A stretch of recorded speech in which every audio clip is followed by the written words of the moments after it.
अस्सलामुअलैकुम, welcome to टीचर.com। मैं हूं आबिद अली और आज हम स्टार्ट करने जा रहे हैं 9th क्लास का चैप्टर नंबर 4। चैप्टर नंबर 4 हमारे पास क्या आ रहा है? Algebraic expressions and algebraic formula. तो एक्सरसाइज 4.1 को स्टार्ट करने से पहले हम इससे रिलेटेड थ्योरी को देख लेते हैं। तो सबसे पहले देखते हैं हमारे पास अलजेब्रिक एक्सप्रेशन क्या होती। तो इसको यहां पे मैं लिख के दे देता हूं, अलजेब्रिक एक्सप्रेशंस।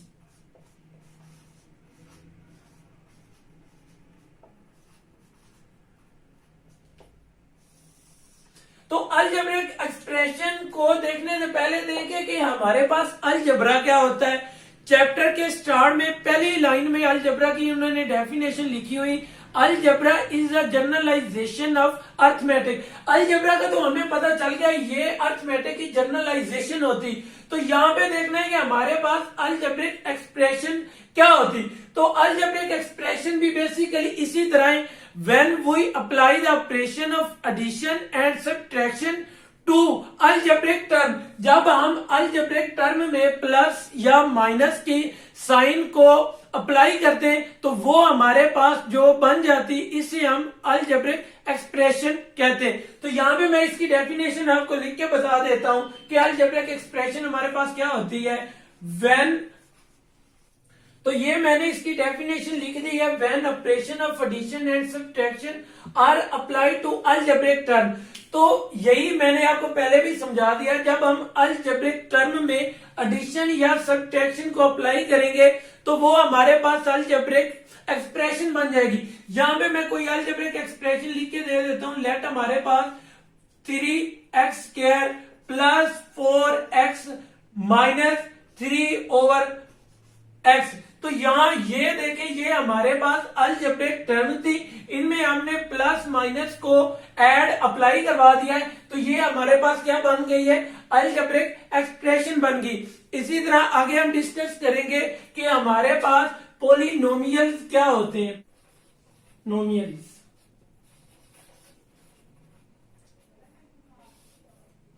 पोलिनोमियल हमारे पास, पोलिनोमियल की डेफिनेशन यहां पे लिख देता हूं। A polynomial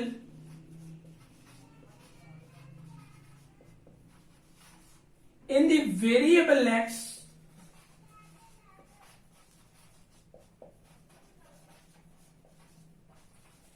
is an algebraic expression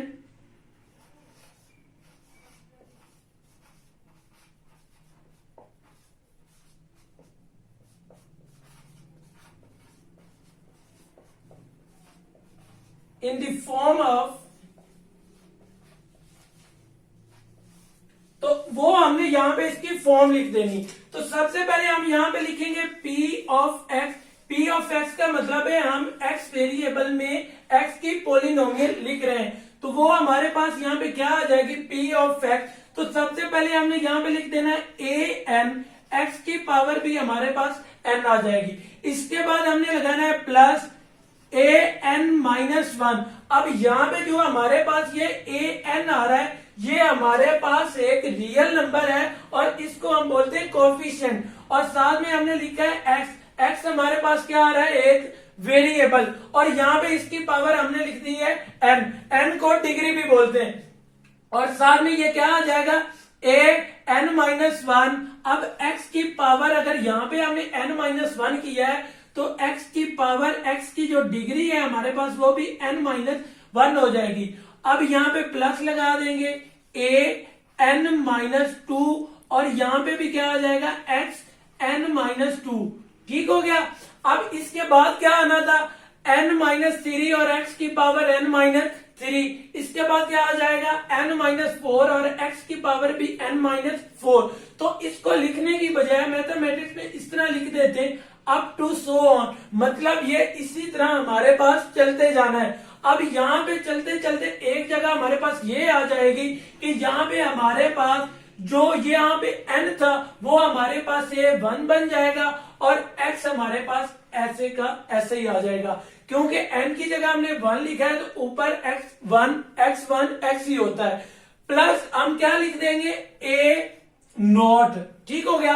A1 के बाद हमारे पास क्या रह जाना था, पावर अब कम होना शुरू होगी। तो यहाँ पे हमारे पास ये कंडीशन है an नॉट इक्वल टू 0। यहाँ पे हमारे पास जो an है, जो यहाँ पे वेरिएबल का कोफिशिएंट आ रहा है, वो हमारे पास नॉन जीरो होना चाहिए, वो हमारे पास जीरो नहीं होना चाहिए। अब यहाँ पे इंपॉर्टेंट चीजें दो तीन देखें। जो यहाँ पे हमारे पास ये a आ रहा है, ये याद रखना है कि हमारे पास ये जो कोफिशिएंट है वो हमारे पास रियल नंबर का है। ठीक हो गया, रियल नंबर। और यहाँ पे जो हमारे पास ये n आ रहा है, ये हमारे पास नॉन नेगेटिव होना चाहिए, ये हमारे पास नेगेटिव नहीं होना चाहिए। और इसको हम क्या बोलते हैं, डिग्री। और यहाँ पे जो हमारे पास x आ रहा है, इसको तो हमने बोल ही दिया कि ये हमारे पास क्या है, वेरिएबल आ रहा है। तो इस बात को यहाँ पे याद रखना है। जो हमारे पास यहाँ पे पोलिनोमियल, अगर यहाँ पे हमारे पास y होता तो ये क्या बन जाना था, पोलिनोमियल इन वेरिएबल y। तो जहां पे हमारे पास x आ रहा है उस सारी जगह पे हमारे पास y आ जाना था। अब यहाँ पे जो हमारे पास x की पावर n है, इसको हम डिग्री ऑफ वेरिएबल x भी बोलते हैं। अब हम चलते हैं हमारे चैप्टर नंबर 4 की एक्सरसाइज 4.1 की तरफ। एक्सरसाइज 4.1 का क्वेश्चन नंबर 1 हमारे पास आ रहा है, identify whether the following algebraic expression are polynomial. अब हमने ये हमारे पास जो सब अलजेब्रिक एक्सप्रेशन आ रही हैं, इनमें हमने बताना है कि हमारे पास ये अलजेब्रिक एक्सप्रेशन पोलिनोमियल है या नहीं। अलजेब्रिक एक्सप्रेशन तो ये सब की सब हमारे पास आ रही हैं। तो पोलिनोमियल की हम इक्वेशन यहाँ पे अगेन लिख देंगे ताकि हमें इनको आइडेंटिफाई करने में आसानी हो। तो इसकी इक्वेशन क्या थी हमारे पास, p of x is equal to an x की power n plus a1 x की पावर n माइनस 1 x की भी power n minus 1 plus a n minus 2। तो यहाँ भी x भी हमारे पास n माइनस 2 था, plus up to so on. और यहाँ पे था हमारे पास प्लस a1 और साथ में था x प्लस a0। तो ये हमारे पास क्या थी, अलजेब्रिक एक्सप्रेशन। तो यहाँ पे देखें क्वेश्चन नंबर 1 में, तो यहाँ पे देखें तो हमारे पास यहाँ पे जो x वेरिएबल है वो 1/x में आ रहा है। और हमने पोलिनोमियल में पढ़ा था कोई भी वेरिएबल हमारे पास 1 में नहीं था। तो इसका क्या मतलब है, ये हमारे पास पोलिनोमियल एक्सप्रेशन नहीं होगी। तो इसका इसीलिए आंसर हम देंगे नो। तो ये हमारे पास अलजेब्रिक एक्सप्रेशन नहीं है। अब क्वेश्चन नंबर 2 को देखें और एक्सप्रेशन को देखें। हमने एक्सप्रेशन में पढ़ा था हमारे पास कोई भी वेरिएबल अंडर रूट में नहीं है। तो यहाँ पे जो वेरिएबल है वो अंडर रूट में आ रहा है। इसका क्या मतलब है, ये भी हमारे पास अलजेब्रिक एक्सप्रेशन नहीं है। अब थर्ड पार्ट को देखें तो ये हमारे पास क्या आ रहा है, x square minus 3x plus under root 2।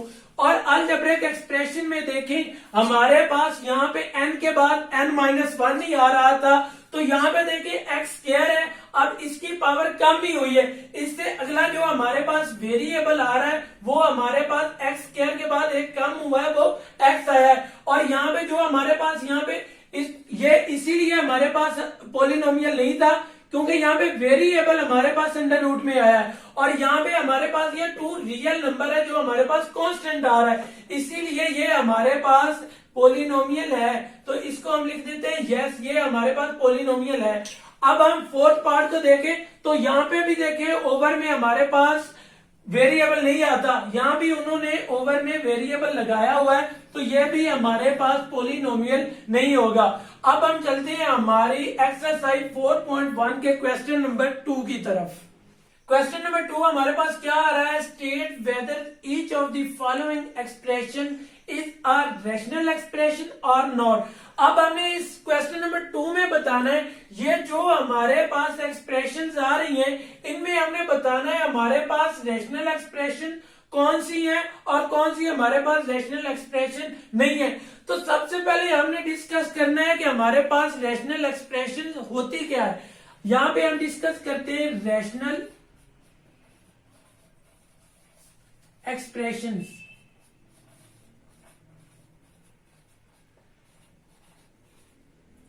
Rational expression हमारे पास रैशनल नंबर्स की तरह होती है। वहां पे हम रैशनल नंबर में क्या कहते थे, हमारे पास in form of P over Q में लिखते थे।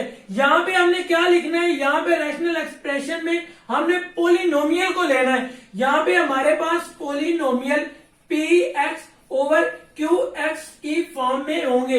रैशनल नंबर में हम क्या करते हैं, पी ओवर क्यू फॉर्म लिखते थे। रैशनल एक्सप्रेशन में हम क्या लिखेंगे, P x over Q x. और जो यहाँ पे हमारे पास पी एक्स और क्यू एक्स है, ये हमारे पास पोलिनोमियल्स है। Polynomial of P of x, polynomial Q of x. और इसमें इस बात का ध्यान रखना है, जो हमारे पास क्यू ऑफ एक्स है वो नॉट इक्वल टू 0 होना चाहिए। अब यहाँ पे जो हमारे पास पी ऑफ एक्स है, इसको हम नोमिनेटर बोलते हैं, और जो हमारे पास क्यू ऑफ एक्स है, इसे हम डिनोमिनेटर बोलते हैं। तो क्वेश्चन नंबर 1 को देखें। सबसे पहले इस बात का ध्यान रखना है, हमारे पास ऊपर वाला भी पोलिनोमियल होना चाहिए, नीचे वाला भी हमारे पास पोलिनोमियल होना चाहिए। अब क्वेश्चन नंबर 2 भी हमारे पास क्वेश्चन नंबर 1 की तरह है। वहां पे सिर्फ हमने ये बताना था हमारे पास पोलिनोमियल है या नहीं। यहाँ पे एक बात का इजाफा किया, यहाँ पे उन्होंने पूछ लिया है रैशनल एक्सप्रेशन है या नहीं। तो सबसे पहले स्टेप को देखें तो ये हमारे पास स्क्वायर रूट में आ रहा है। तो ये हमारे पास जो स्क्वायर रूट में होता है वो तो हमारे पास पोलिनोमियल होता ही नहीं है। इसका क्या मतलब है कि ये हमारे पास रैशनल एक्सप्रेशन भी नहीं होगा, क्योंकि ये तो पोलिनोमियल ही नहीं बन रहा। इसके बाद सेकंड पार्ट को देखते हैं। तो यहाँ पे देखें तो हमारे पास x की 3 पावर है, इसके बाद x की 2 पावर है, क्योंकि हमारे पास एक्सप्रेशन में यही बोलते थे ना, किसी वेरिएबल की पावर n-1। तो यहाँ पे हमारे पास ऊपर वाली p ऑफ x तो सेटिस्फाई हो रही है, हमारे पास पोलिनोमियल बन रहा है। अब नीचे वाली देखें तो ये भी हमारे पास सेटिस्फाई हो रहा है, क्योंकि इसकी थोड़ी सी अरेंजमेंट चेंज की हुई है। एक्स ऑफ स्क्वायर है, -3x है, अब यहाँ पे 2 कांस्टेंट है। इसका मतलब है ऊपर भी पोलिनोमियल बन रहा है, नीचे भी पोलिनोमियल बन रहा है। तो ये हमारे पास रैशनल एक्सप्रेशन होगा। इसके बाद थर्ड पार्ट को देखें तो यहाँ पे देखें तो हमारे पास x square plus 6x plus 9, तो ये हमारे पास पोलिनोमियल बन रहा है। अब नीचे देखें तो ये हमारे पास एक्स स्क्वायर -9, ये भी हमारे पास पोलिनोमियल बन रहा है। इसका क्या मतलब है, हमारे पास p of x over q of x polynomial बन रहा है। तो ये भी हमारे पास रैशनल नंबर होगा, क्योंकि ये रैशनल नंबर को सेटिस्फाई कर रहा है। अब पार्ट 4 की तरफ जाएं तो यहाँ पे देखें हमारे पास फिर अंडर रूट बन रहा है। इसका क्या मतलब, ये हमारे पास पोलिनोमियल है ही नहीं, तो ये हमारे पास रैशनल नंबर भी नहीं होगा। अब हम चलते हैं हमारी एक्सरसाइज 4.1 के क्वेश्चन नंबर 3 की तरफ। तो क्वेश्चन नंबर 1 हमारे पास आ रहा है 120x square y cube z की पावर हमारे पास है 5, और नीचे हमारे पास 30x की पावर क्यूब y और z की पावर हमारे पास स्क्वायर है। तो सबसे पहले देखिए इसको हमने सॉल्व किया तो ऊपर आ रहा है हमारे पास 120 और नीचे आ रहा है हमारे पास 30। अब हम 120 को भी 30 की मल्टीप्लाई में लिख लेंगे ताकि हमारे पास ये दोनों कैंसिल हो जाएं।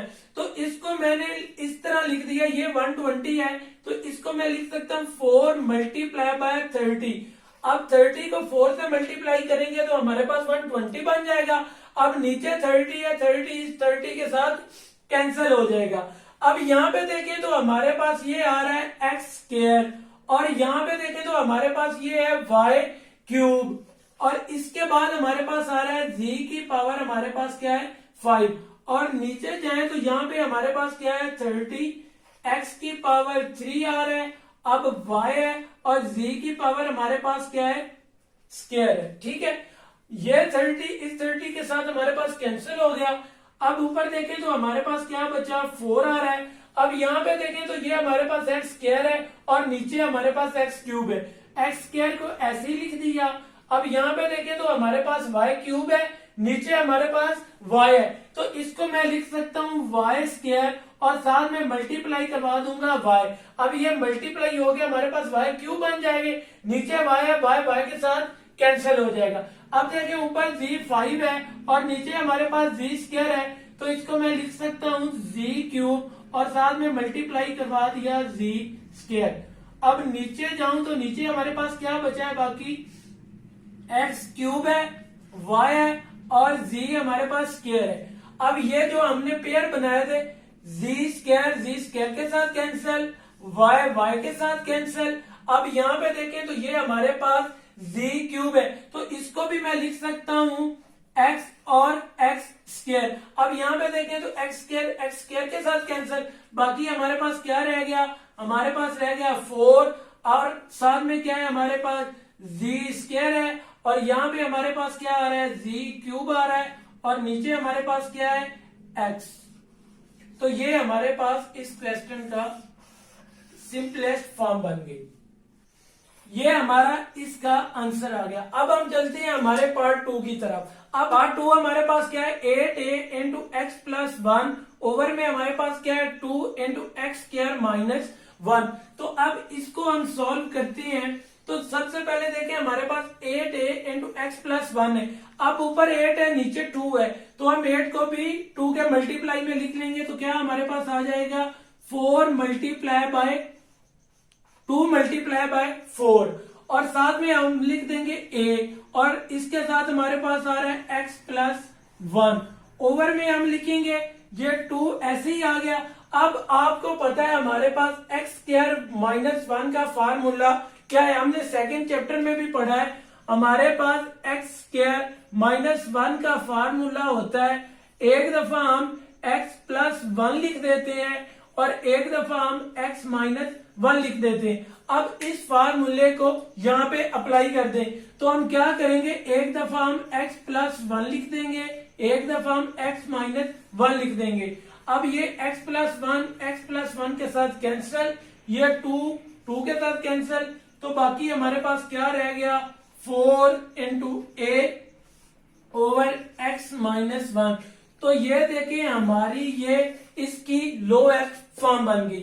अब हम चलते हैं हमारे पार्ट 3 की तरफ, इसको सॉल्व करते हैं। तो ये हमारे पास पार्ट 3 क्या आ रहा है, x प्लस वाई का होल का स्क्वायर है माइनस 4xy है, और नीचे हमारे पास x माइनस वाई का स्क्वायर आ रहा है। तो इसको हम सॉल्व करें तो देखें तो सबसे पहले हमारे पास x plus y whole square का फार्मूला क्या होता है, ये भी हमने सेकंड चैप्टर में पढ़ा है। तो ये हमारे पास फार्मूला क्या होता है, x प्लस वाई का स्क्वायर का फार्मूला हमारे पास होता है, सबसे पहले हम लिखते हैं यहाँ पे x स्क्वायर, इसके बाद हम क्या लिखते हैं, पहले का स्क्वायर, दूसरे का स्क्वायर, y का square plus 2 into x y. तो क्या लिखते थे एक्स वाई। तो ये फार्मूला हमारे पास, यहाँ पे इस फार्मूला को अप्लाई करते हैं तो क्या आ जाएगा हमारे पास, सबसे पहले एक्स स्क्वायर फिर y का स्क्वायर, सेकंड का स्क्वायर कर देना, इसके बाद प्लस 2xy, और इसके बाद हमारे पास आ रहा है माइनस 4xy। अब ओवर में देखें तो यहाँ पे हमारे पास ये प्लस का फार्मूला था, तो हमने सब में प्लस को यूज किया। अगर हमारे पास यहाँ पे माइनस आ जाए x माइनस वाई स्क्वायर, तो हम क्या लिखते हैं x square plus y square minus 2xy। तो इसके नीचे यही फार्मूले को ओपन कर दें तो ये क्या आ जाएगा x square plus y square, और क्या आ जाएगा माइनस 2xy। अब यहाँ पे देखें तो ये हमारे पास माइनस 4xy है और ये हमारे पास माइनस 2xy। तो इनको सॉल्व करें तो क्या आ जाएगा x square plus y square, और क्या बच जाएगा 4 में से 2 को माइनस किया तो माइनस 2xy, और नीचे भी हमारे पास क्या है x square plus y square minus 2xy। अब देखिए ऊपर और नीचे हमारे पास सेम वैल्यूज आ रही, इनको हम कैंसिल करते हैं तो हमारे पास यहाँ पे ये 1 आ जाएगा।